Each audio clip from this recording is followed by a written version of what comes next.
నమస్కారం. ఇక్కడికి వచ్చిన మీకు అందరికీ ఈ రక్తదాన శిబిరం ఏర్పాటు చేసినటువంటి మంత్రి సిఐ గారు, అదేవిధంగా 2 టౌన్ సిఐ గారు, వాళ్ళ స్టాఫ్ అందరికీ అభినందనలు.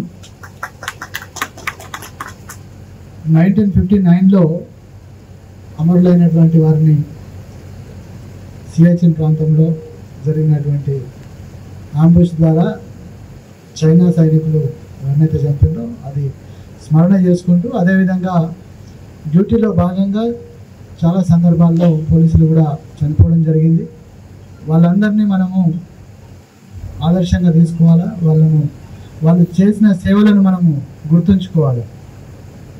అదేవిధంగా మనం సొసైటీలో ఒక బాధ్యత గల పౌరులుగా ఉన్నప్పుడు సొసైటీకి మంచి ఏ విధంగా చేయాలి, మన బాధ్యతలు ఏంటి, సొసైటీని మంచి అభివృద్ధి పదంలో నడిపించడానికి మనం ఏ విధంగా ప్రవర్తించాలా, ఏ విధంగా ఉంటే శాంతి భద్రతలు బాగుంటాయి అనేది మనం ఆలోచన చేయాలి.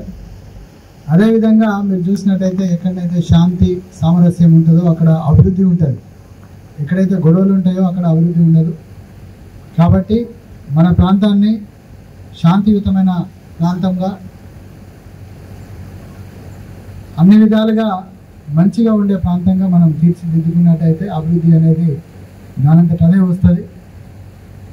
ఇక్కడ రక్తదాన శిబిరానికి చాలా ఎక్కువ మంది వచ్చారు, ఇంకా కొంతమంది కూడా వస్తున్నట్టుగా ఇన్స్పెక్టర్ చెప్పారు.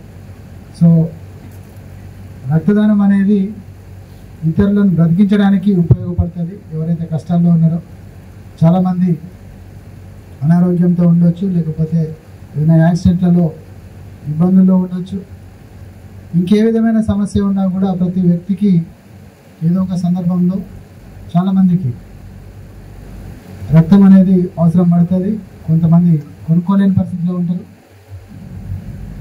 ఇట్లా మనము రక్తదానం చేయడం వలన మంచి ఆరోగ్యం వస్తుంది, ఎవరికి ఎలాంటి అనారోగ్యం అనేది జరగదు.